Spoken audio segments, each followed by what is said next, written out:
The summer sun beat down on Maple Creek Lane, a street where every lawn was a pristine carpet of green, every house a testament to suburban aspiration. Sarah stood on her back patio, a blueprint clutched in her hand, the faint scent of freshly turned earth already mingling with the jasmine. "It's happening, Tom," she whispered, her voice a mix of disbelief and burgeoning joy. The pool. Tom, ever the pragmatist, wiped a bead of sweat from his brow. "Seems real enough with half our yard dug up." "You sure about this, honey? It's a huge investment." Sarah turned, her eyes alight. "It's more than an investment, Tom. It's a dream. A place for the kids, for us. Think of the summers." She envisioned laughter, cannonballs, lazy afternoons on inflatable rafts. Their modest but charming colonial house, nestled amongst its grander neighbors, would finally have its crown jewel. But dreams, especially in Maple Creek, often came with a price tag beyond the financial, and that price often wore a sensible linen suit and carried a clipboard. Karen Miller lived directly across the street, her house a fortress of impeccable taste and unyielding opinion. She was the self-appointed guardian of Maple Creek's aesthetics, its property values, and its unspoken rules. The moment the first orange flags appeared in Sarah's yard, Karen's daily routine shifted. Her morning coffee on the porch now included an extended, pointed stare across the street.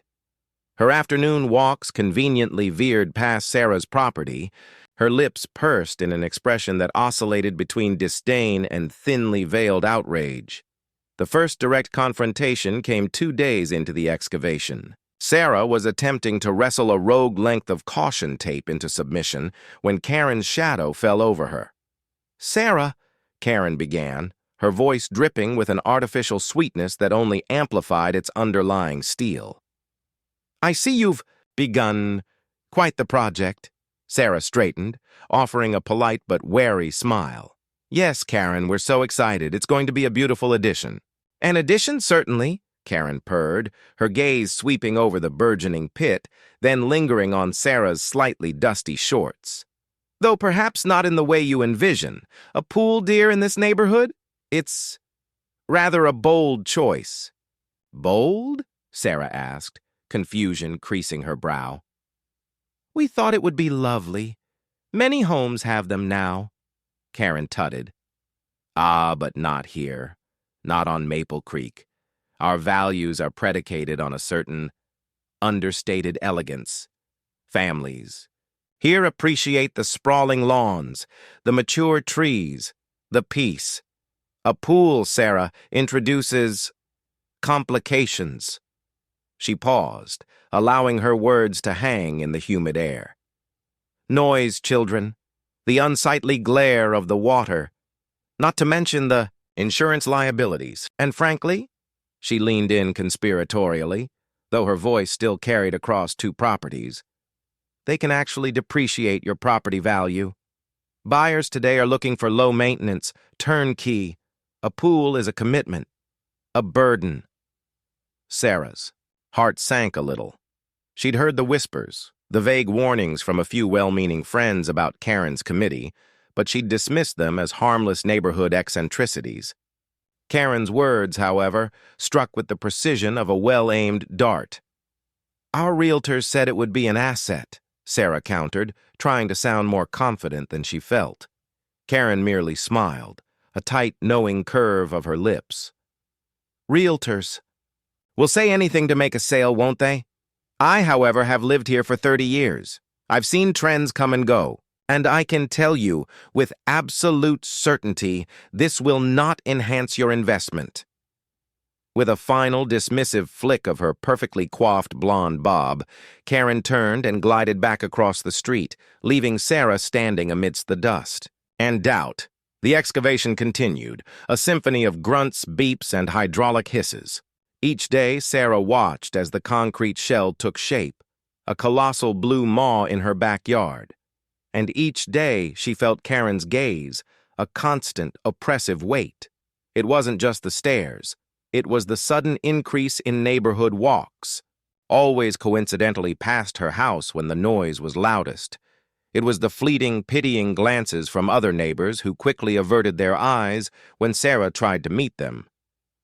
It was the subtle chill that had descended upon what was once a friendly, if somewhat formal, street.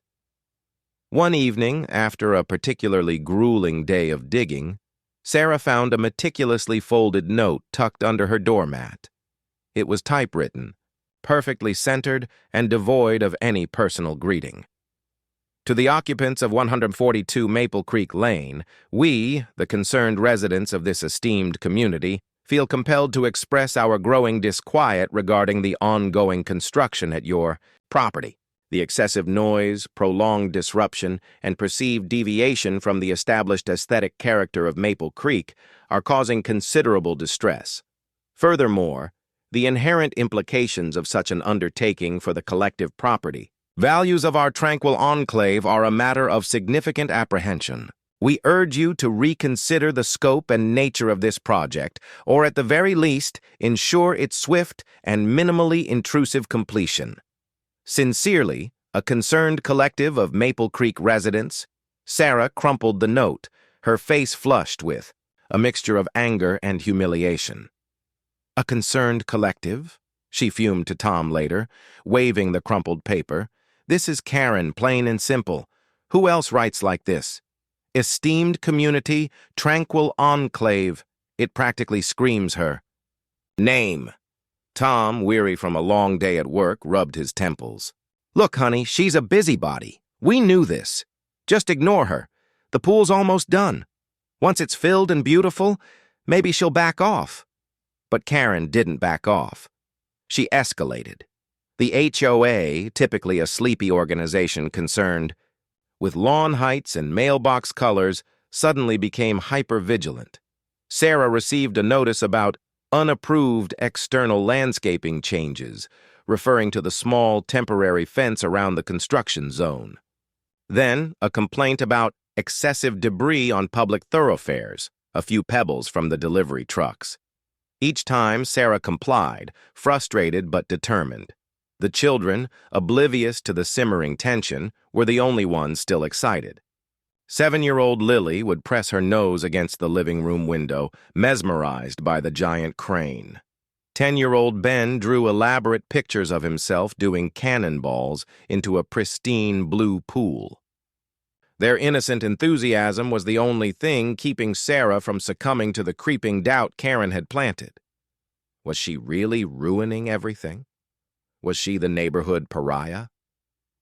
The pool tiling began, a delicate, painstaking process that required precision and quiet. Karen, however, chose this period to host her infamous summer solstice tea. Sarah, working in her garden, could hear the tinkling laughter and genteel chatter drifting across the street. Then Karen's voice, artificially amplified, cut through the air. And honestly, dearest Mildred, Karen proclaimed, clearly loud enough for Sarah to hear, the sheer audacity of some people to impose such a modern monstrosity on a street like ours. It truly shows a complete disregard for tradition, for our shared investment. A chorus of murmurs, some sympathetic, some perhaps just polite, followed. Sarah felt her ears burn. Her hands tightened around her gardening trowel. That night, she confronted Tom again, tears stinging her eyes. I can't take it anymore, Tom. Every day it's something new. The looks, the notes, now this public humiliation. She's making me feel like we've committed a crime. What if she's right? What if we are lowering property values? We put so much into this, financially. And emotionally, if it backfires... Tom pulled her into a hug, his strong arms a temporary shield against the relentless pressure. She's just trying to get under your skin, Sarah, because she can't control us. This is our house, our dream, and frankly, her opinion on property. Values isn't worth the paper it's written on, especially since she lives across the street and isn't a realtor. He pulled back, a new resolve hardening his features. You know what? Let's put her to the test. She keeps harping on property values. Fine. When this pool is finished, gleaming and beautiful, we'll get it appraised, properly. And we'll call in a few realtors. Not to sell, just for an opinion. Let's see what the professionals have to say about our modern monstrosity. A flicker of hope ignited in Sarah's chest, pushing back against the shadows of doubt. A direct challenge. Information. Proof. It was a risky move, inviting more scrutiny, but the alternative was a slow, agonizing surrender to Karen's relentless campaign. The thought of finally having tangible evidence against Karen's baseless claims of seeing the true impact of their beautiful new pool was suddenly an irresistible urge. She wiped her eyes, a determined glint replacing the tears. This wasn't just about a pool anymore. This was about their right to live in peace on their own property and about reclaiming their dignity from Karen's suffocating judgment. Tom moved quickly, fueled by a protective instinct and a rare, simmering anger. The very next morning, he made calls, not to just any realtors, but to the top 3 agencies known for their expertise in Maple Creek and the surrounding upscale neighborhoods. He explained their unusual request, a curiosity appraisal, as he put it, specifically highlighting the recent addition of their new pool. 2 agents agreed readily, intrigued by the unique proposition. The third, a seasoned veteran named Eleanor Vance, sounded hesitant at first. "Pools can be tricky in this market, Mr. Davies," she'd cautioned, her voice a gravelly murmur, "especially for a neighborhood like Maple Creek, where tradition holds sway." Tom, however, was persuasive, and she eventually agreed to a visit. The week that followed was a whirlwind of final touches on the pool. The shimmering blue tiles were laid, the coping stones set, and the landscaping around the perimeter began to take shape with lush, low-maintenance plantings. Lily and Ben watched with bated breath as the massive hoses finally began to fill the gleaming basin, transforming the once empty pit into a sparkling oasis. The sound of rushing water, once a symbol of disruption to Karen, now felt like a balm to Sarah's frayed nerves. Karen, predictably, remained an omnipresent shadow. She would appear on her porch with binoculars, ostensibly admiring her prize-winning rose bushes, but her gaze was always fixed on Sarah's backyard. She meticulously documented every delivery truck, every worker's arrival and departure, as if building a dossier for some future inevitable prosecution. Sarah noticed her neighbors, who had once offered hesitant smiles, now seemed to actively avoid eye contact, scurrying into their homes as soon as she stepped outside. The chill in the air on Maple Creek Lane was palpable, despite the summer heat. The first realtor to arrive was a young, impeccably dressed woman named Chloe Sterling from Elite Estates. She had an effervescent energy and a practiced, professional smile. Sarah led her through the house, attempting to appear casual while her heart hammered against her ribs. Chloe praised the recent kitchen renovation, the newly updated bathrooms, and the fresh coat of paint. But it was when they stepped onto the back patio that her composure shifted. Chloe's eyes widened, and her professional smile transformed into a genuine, awestruck grin. "Oh, my goodness," she breathed, walking closer to the edge of the pool. "This is stunning. Absolutely stunning. The mosaic work on the steps, the perfectly proportioned deck, the way it catches the light.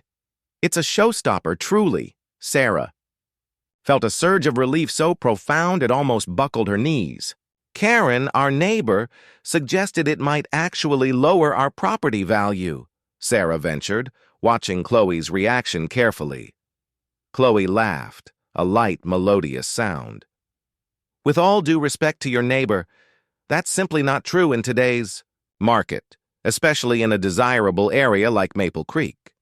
A pool of this quality, thoughtfully integrated into the landscape, is a significant asset. It speaks to lifestyle, luxury, and entertainment value. In my professional opinion, a pool like this could easily add anywhere from 10% to 20% to your property's value, if not more, depending on the right buyer. It expands your living space effectively. She pulled out a small tablet, tapping away. I'd say conservatively you're looking at a substantial increase. This isn't just a pool, it's an experience. The second realtor, Mr. Henderson from Legacy Properties, was a man of few words, his face etched with years of closing high-stakes deals. He moved through the house with a quiet efficiency, nodding occasionally. When he saw the pool, he stopped, dead in his tracks. A slow, appreciative smile spread across his face. "Well, now," he rumbled, his voice deep. "This is quite something. Very well done. Professional installation, clearly. Good materials. Smart design. In this heat, a pool like this becomes a huge selling point. It elevates the entire property. Karen across the street might tell you otherwise, I'm sure," he said, giving a knowing glance towards Karen's house. "But she lives in the past. Modern buyers, especially the younger affluent families moving into areas like this, they want a pool. It's no longer a niche desire. It's a luxury amenity that commands a premium. I'd say, minimum, you've increased your value by at least 15%, possibly more. You've just made your home significantly more attractive in a competitive market." Sarah felt a triumphant flutter in her chest. 2 out of 3. And both unequivocally positive. This was more than she had hoped for. The air of dread that had clung to her for weeks began to dissipate, replaced by a growing sense of vindication. The final realtor was Eleanor Vance. She arrived with a more formal air, her silver hair pulled back in a severe bun, her expression unreadable. She walked through the house methodically, her eyes missing nothing.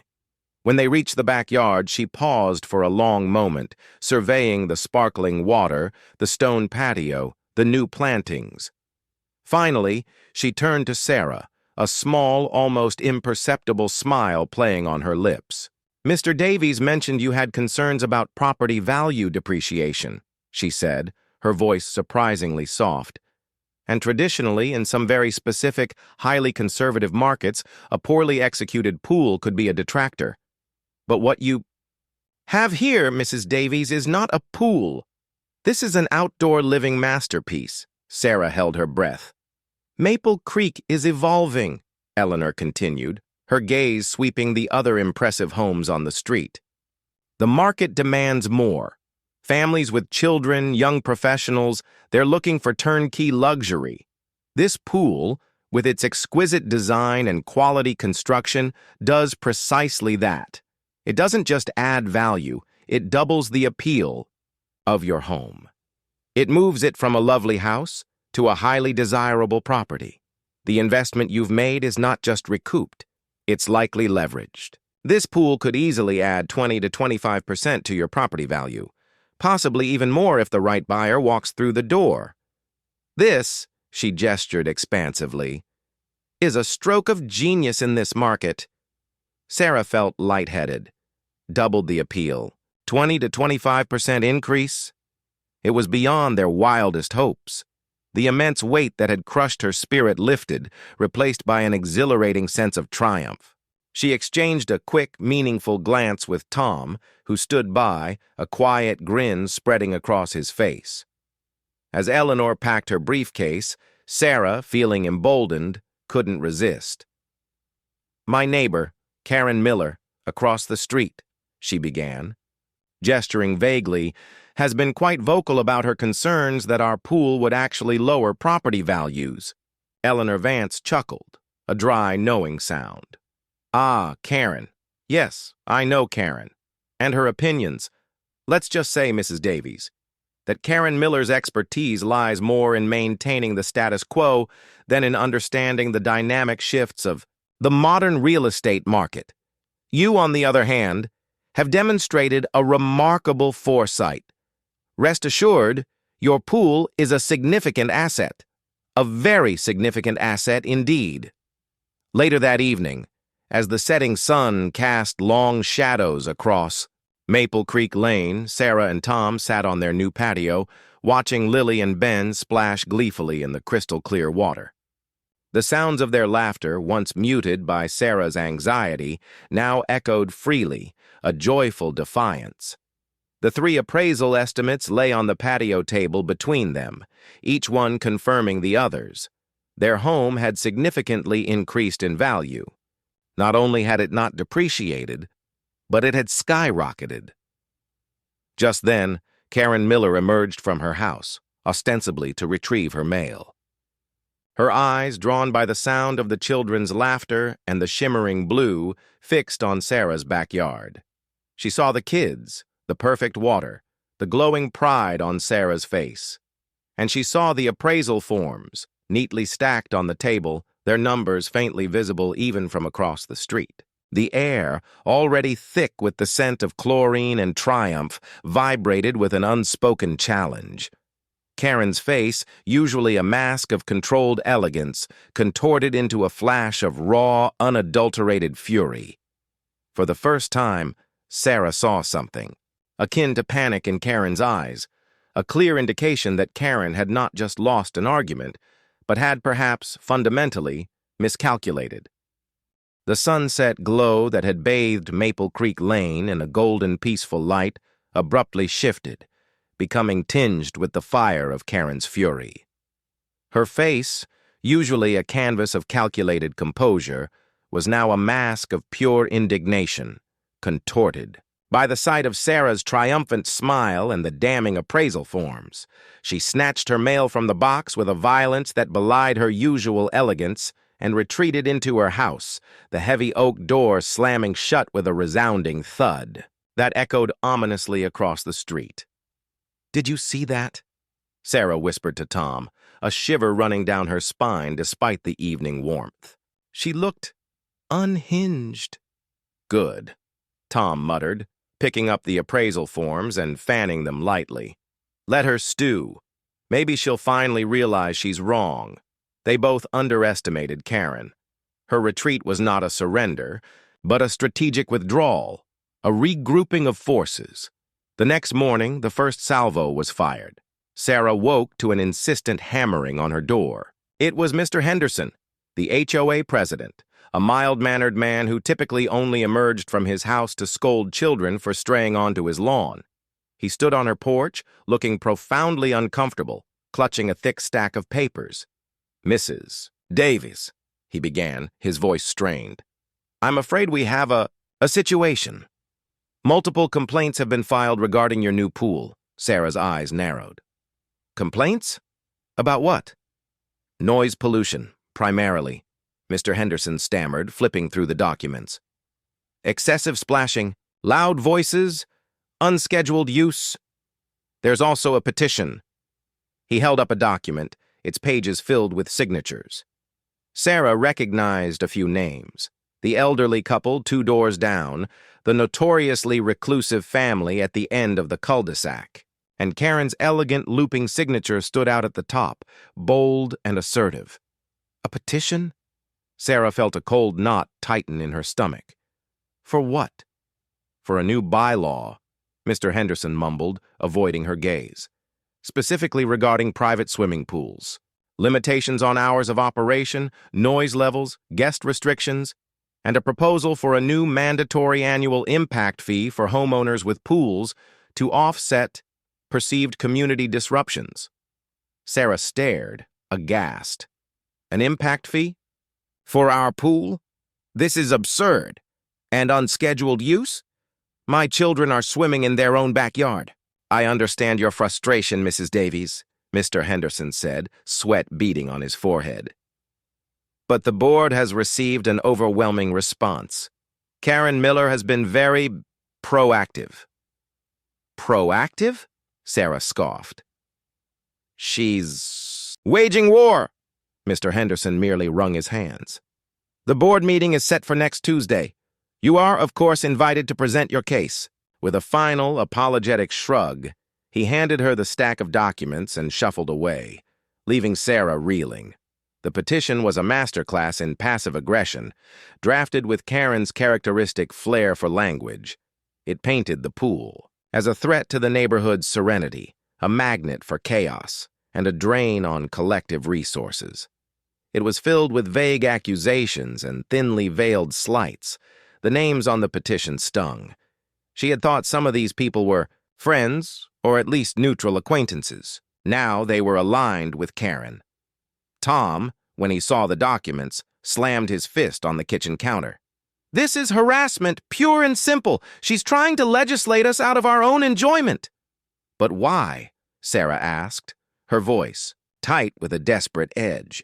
"Why is she doing this? We have the appraisals, Tom. We have proof that the pool increases value, not decreases it." "It's not about logic with Karen, honey," Tom said, running a hand through his hair. "It's, about control and spite. We dared to do something she didn't approve of, and we proved her wrong. Now she's doubling down." The next few days were a blur of frantic phone calls and late-night strategizing.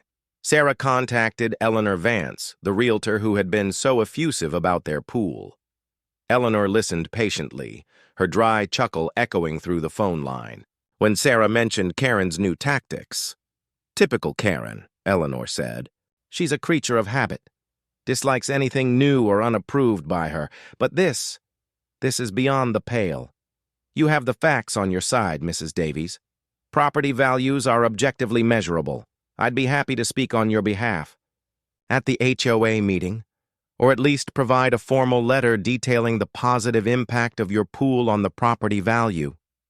Sarah felt a renewed surge of hope. "Would you really?" "That would be incredible, Eleanor." "Consider it a professional courtesy," Eleanor replied. "And perhaps a small vindication for those of us who believe in progress, even in Maple Creek." Meanwhile, Karen's campaign intensified. Flyers suddenly appeared on community bulletin boards, subtly referencing the ongoing issues on Maple Creek Lane and promoting the upcoming HOA meeting as a critical discussion on preserving our community's character. Sarah knew who was behind it. The message was clear. Sarah and Tom were the antagonists, threatening the very fabric of their genteel neighborhood. The children, Lily and Ben, began to feel the shift. Playdates that had been casually arranged were now awkwardly postponed. Calls from friends' parents went unreturned. One afternoon, Lily came home from a bike ride, her lower lip trembling. "Mrs. Miller told Jenny's mom that our pool makes too much noise and that we're bothering everyone," she sobbed. "Jenny isn't allowed to come over anymore." Sarah's heart broke. This wasn't just about property values or bylaws anymore. It was personal. Karen was actively isolating their children, turning the neighborhood into a hostile environment. The anger that had been simmering beneath the surface finally boiled over into a cold, hard resolve. The night of the HOA meeting arrived, thick with tension. The community hall, usually half empty, was packed. Karen sat in the front row, flanked by her most ardent supporters, her expression a triumphant mix of self-righteousness and anticipation.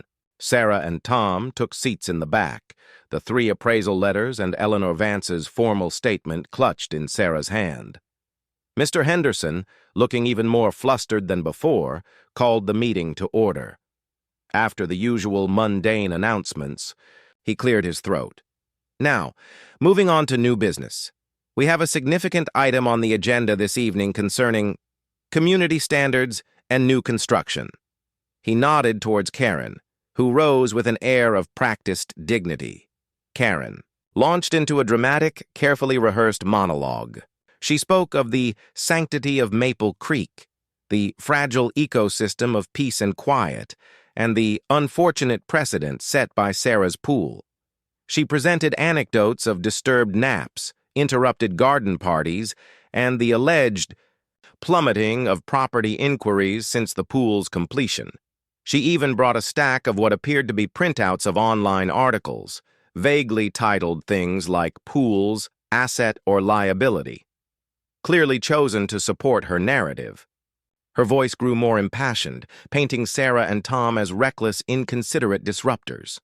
A murmur of agreement rippled through the room. Many of the older residents nodded along, swayed by Karen's rhetoric and their long-standing respect for her influence. Sarah felt her courage waver. How could she possibly counter such a carefully constructed illusion? Finally, Mr. Henderson turned to Sarah. Mrs. Davies, would you like to present your perspective? Sarah stood, her hands trembling slightly, but her voice, when she spoke, was clear and firm. Thank you, Mr. Henderson, and thank you, Karen, for your spirited presentation. I understand that change can be unsettling. However, the claims made about our pool depreciating property values, causing widespread disturbance, and somehow undermining the sanctity of Maple Creek are quite simply baseless. A few grumbles broke out, and Karen folded her arms, a smug smirk playing on her lips. We undertook this project with careful consideration, Sarah continued, her gaze sweeping the room, meeting the eyes of her neighbors. And before we did, we consulted with professionals. Not just one, but 3 of the most respected realtors in this very area. She held up the appraisal letters. I have here formal appraisals from Elite Estates, Legacy Properties, and Eleanor Vance Realty. Each of them independently has confirmed that our pool is not a detriment but a significant enhancement to our property. In fact, she paused, her voice rising slightly. Ms. Vance specifically stated that a pool of this quality doesn't just add value, it doubles the appeal of our home. And each appraisal estimates a 20 to 25% increase in our property value. A stunned silence fell over the room. Faces that had been nodding in agreement with Karen now looked bewildered, then curious. Karen's smug expression vanished, replaced by a look of disbelief and then a dawning horror. The numbers, stark and undeniable, hung in the air. The HOA members began to whisper, their gazes shifting from Sarah to Karen, a palpable sense of doubt creeping into the room. Karen, for the first time, looked truly cornered, her carefully constructed narrative crumbling around her. A ripple of murmurs, initially hushed, grew into a wave of agitated whispers that swept through the packed HOA meeting hall. Faces that had been fixed in polite deference to Karen now twisted with confusion, then a dawning realization. The words, 20 to 25% increase, echoed in the sudden shift of the room's atmosphere, a stark, undeniable counterpoint to Karen's carefully constructed narrative of depreciation and decline. Karen, still standing, looked as if she'd been struck. Her usually impeccable posture sagged, and her eyes darted wildly, seeking an ally, a way to reclaim control. But her usual supporters, the ones who had signed her petition and nodded along to her grievances, now looked uncomfortable. Some, even, avoiding her gaze. Mr. Henderson, the HOA president, cleared his throat awkwardly, his previous fluster replaced by a cautious curiosity. Mrs. Davies, he began, his voice firmer now, these appraisals, are they certified? Absolutely, Sarah replied, her voice gaining strength, no longer trembling. From 3 independent, highly respected real estate agencies specializing in this area. They are professional, objective assessments. She held up the documents, allowing them to be seen by those in the front rows. One of the older residents, a man known for his meticulous financial planning, spoke up from the 3rd row. Karen, you said this pool would lower our property values. You circulated a petition based on that claim. These appraisals, they suggest the exact opposite. Why would you present misleading information? Karen's head snapped towards him, her eyes blazing. Misleading? I presented my assessment based on years of living in this community, observing trends. These appraisals are clearly biased, perhaps even fabricated to support their reckless indulgence. Her voice rose, losing its polished edge and becoming shrill. Fabricated? Eleanor Vance's voice cut through Karen's, calm and authoritative, as she rose from her seat in the back of the room. She hadn't originally intended to speak, but Karen's accusation was too much. As a professional realtor with over 2 decades of experience in Maple Creek, I can assure you, Mrs. Miller, that my appraisals are neither biased nor fabricated. They are based on market analysis, comparable sales, and a thorough assessment of the property's features, including the Davies' exceptionally well-designed and executed pool. To suggest otherwise is not only unprofessional, but frankly, slanderous. Eleanor's unexpected intervention landed like a gavel, silencing Karen and sending a fresh wave of whispers through the room. Eleanor Vance was a known quantity, a respected figure whose word carried weight. Her direct refutation of Karen's claims, delivered with quiet dignity, stripped away the last vestiges of Karen's authority. Mr. Henderson, seeing the tide turn, stepped in. Given this new information and the professional testimony from Ms. Vance, it seems we need to reevaluate the proposed bylaw. The primary justification for it, property depreciation, appears to be demonstrably false. He looked pointedly at Karen. The board will need to review these appraisals thoroughly before proceeding. Karen, defeated, sank back into her chair, her face a mask of bitter resentment. Her allies, sensing the shift in power, began to quietly disperse, some offering Sarah hesitant, apologetic smiles as they filed out. The room, which had been thick with animosity, began to clear, leaving Sarah and Tom standing amidst a scattering of remaining residents, some offering congratulations, others merely curiosity. The next day, the atmosphere on Maple Creek Lane was noticeably different. The chill was gone.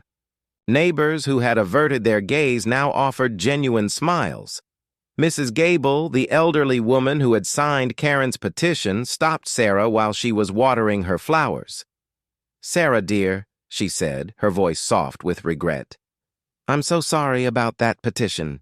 Karen, she can be very persuasive. She painted such a picture of declining values and how it would affect my retirement planning. I didn't think to question it. But after last night, your pool is just beautiful. My grandchildren would adore it." She looked at the glistening water, a wistful expression on her face. Sarah, still reeling from the events of the previous night, felt a pang of sympathy for the woman. "It's all right, Mrs. Gable. I understand." Slowly, tentatively, the invitations started to trickle back in. Lily's friend Jenny, whose mother had been swayed by Karen, suddenly reappeared on their doorstep, clutching a swim towel. Playdates resumed, the sound of children's laughter once again echoing freely from Sarah's backyard, now with a note of undeniable triumph. Karen, however, remained a fortress. Her blinds stayed drawn, her lawn remained pristine, but she was conspicuously absent from her usual porch-sitting vigil. The silent treatment was her new weapon, but it lacked the bite of her previous, more public attacks.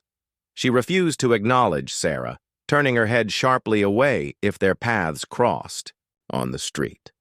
Her social circle, once tightly bound by her influence, began to fray at the edges as her most ardent supporters, feeling exposed by her public miscalculation, started to distance themselves. Then, a week after the HOA meeting, a "for sale" sign appeared on the meticulously manicured lawn of Mr. and Mrs. Thompson, a couple who lived 3 houses down and had been firm supporters of Karen's anti-pool campaign. Sarah and Tom watched in surprise as prospective buyers began to trickle in, their cars slowing down invariably as they passed Sarah's house and caught sight of the sparkling blue water. One afternoon, Sarah noticed a car pull up in front of the Thompsons' house. A couple emerged, accompanied by a realtor Sarah didn't recognize. As the realtor led them through the house, their heads turned towards Sarah's property, their eyes clearly drawn to the pool. A few minutes later, the realtor approached Sarah's fence. "Excuse me?" she called out, a friendly smile on her face. "Are you the owner of this beautiful home?" "I am," Sarah replied, walking closer. "My name is Beth Reynolds," the realtor said. "I'm showing the Thompsons' house to these clients, Mr. and Mrs. Lee. They're absolutely smitten with the neighborhood, but they've explicitly stated they're looking for a home with a pool. Your property, visible from the Thompsons' backyard, is quite literally their ideal. Would you mind if I brought them over for a quick look at your pool area, just to give them a sense of what's possible?" Sarah hesitated, then a mischievous glint entered her eyes. "Of course, I'd be happy to." She led the Lees, their eyes wide with admiration, around her pool area. They peppered her with questions about maintenance, dimensions, and construction. "It's truly magnificent," Mrs. Lee gushed. "Exactly what we've been looking for. And to see it already established in the neighborhood, it makes the prospect of moving here so much more appealing." The next day, a second for sale. Sign appeared, this time on the lawn of the Johnsons, another couple who had been vocal in their support of Karen, and then a third belonging to the Fosters, who had also signed the petition. It seemed the appraisals had not only swayed the HOA, but had sparked a quiet revolution among the homeowners of Maple Creek, a sudden awakening to the untapped potential and value of their properties. The phone rang that evening. It was Eleanor Vance. "Mrs. Davies," she said, her voice filled with quiet amusement. "I thought you'd like to know. The market in Maple Creek has suddenly become quite dynamic. I've had 3 inquiries today alone about homes with pools, specifically mentioning yours as a benchmark. And I just heard a rumor that Karen Miller is considering putting her own house on the market." Sarah's breath caught in her throat. Karen. Selling her house? The thought was almost too ironic to comprehend. The woman who had fought so fiercely against the perceived modern monstrosity might now be forced to concede its power and perhaps even leverage its popularity to facilitate her own departure. It was a twist of fate, a poetic justice that left Sarah speechless, contemplating the true, far-reaching consequences of a single sparkling pool. The rumor of Karen Miller selling her house spread through Maple Creek Lane with the speed of wildfire, fueled by the recent HOA meeting and the sudden appearance of for sale signs on her former allies' lawns. Sarah and Tom watched their front window, almost expecting to see a sign sprout on Karen's perfectly manicured property, but days turned into a week, and nothing appeared. Karen remained cloistered, her home a silent, gleaming monument to her self-imposed exile. The immediate aftermath of the HOA meeting had brought a tangible shift in the neighborhood.